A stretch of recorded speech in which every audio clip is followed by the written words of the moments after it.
We're here at AQS Quilt Week at the Fall Paducah show, and I'm here with another one of our winners, Colette Dumont from Quebec, Canada. And you won the third place overall in the whole contest, and that was sponsored by Innova. Yes, thank you very much. Well, congratulations, because it's a beautiful quilt. Now let's talk about your quilt. That's okay. Let's talk about the different techniques that you use throughout the quilt. Okay, different techniques is thread painting, that in the center medallion, and before I do the thread painting, I need to do the painting before, the real painting, because I had to know where to put the thread. And so an example of that would be like you did some blue painting underneath this, and then you thread painted it with blue. Yes, and I look at the photo also to know where to put the gray, to put the green and the brown, and also the blue and there's some pink also, because birch tree, it's not all white. That's right. There's some lots of color inside.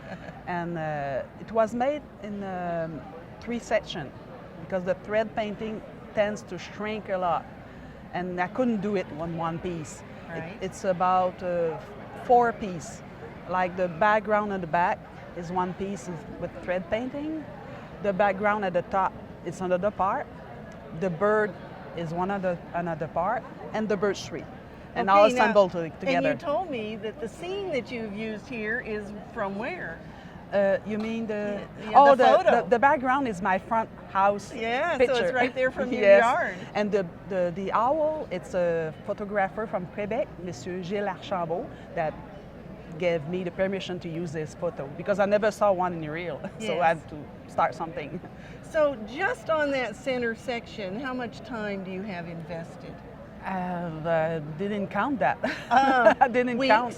Several weeks? Well, if I can say for the whole piece, it's more than a year. Oh, more than a year, okay. Like in the center part, what I can say is I start the bird in fall 2017, and I had to do it twice because it didn't work the first time. So I stopped doing some quilting because we did some repairs on the house.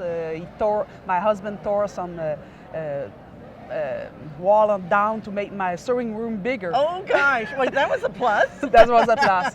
And I couldn't work for 3 months, and after 3 months I start over again and doing the background and all the rest. Okay.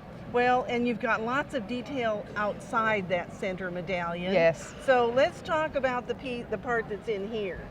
Looks like bricks. Yeah, it's a stained glass technique, and with my lame bias that I can use. We can use almost any color. Okay, so if you use lame bias, was that wiggly? It is wiggly. When we cut it on bias, because I bought it by the yard, I have to pin everything in place and cut strips really nice and sweet. Yes. Not too wide, not too narrow. Doesn't work.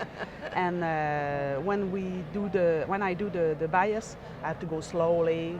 There's some glue under also, so that keeps the bias. So that you can fuse it on? I can fuse it on and sew it after. Okay. Well, and you have lots of gold.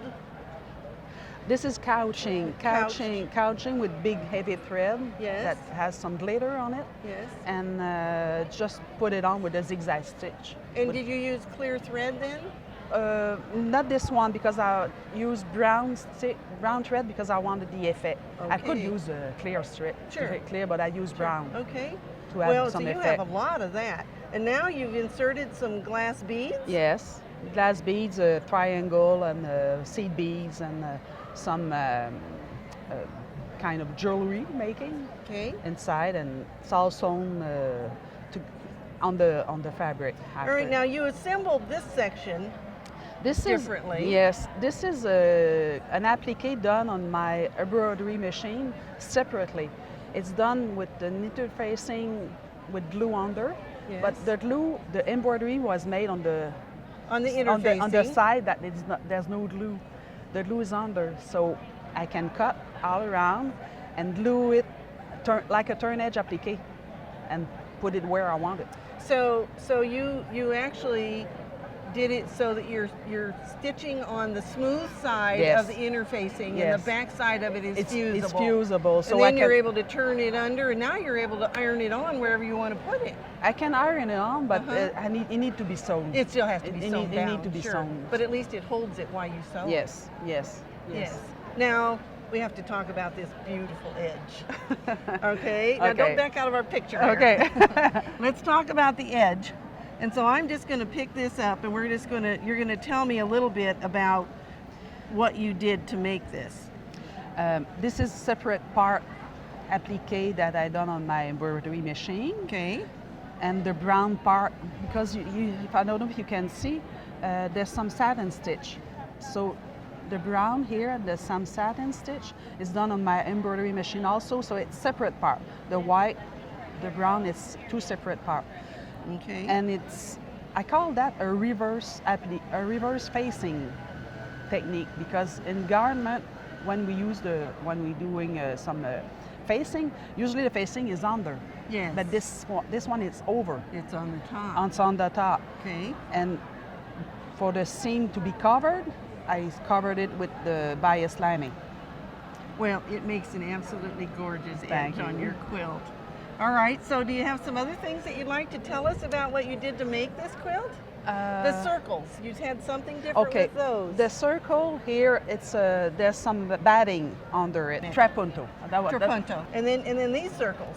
Those circles are made like the Karen K. Butley With her perfect circle circle. tools. Then Uh-huh. I can't use the plastic circle because I have to take it what inside after, because there's some beads all around. So I took a cardboard, so I can.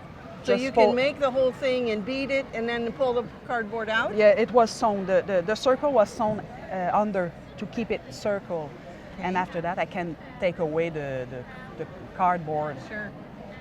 because in plastic I can't do that. Yeah, I need to stay. You would ruin the plastic piece if Yes, you tried to yes, do that. but it goes very well. Well, it's a beautiful quilt, and congratulations again Thank on you. being our third overall place winner. And we hope that you'll enter in AQS Quilt Week. All of the rules for 2020 are at quiltweek.com. Just click on the contest tab, scroll down, and you'll find the complete rules for all 6 shows for 2020. And we'll probably see you at another show soon, and we hope that we'll see you at another AQS Quilt Week soon.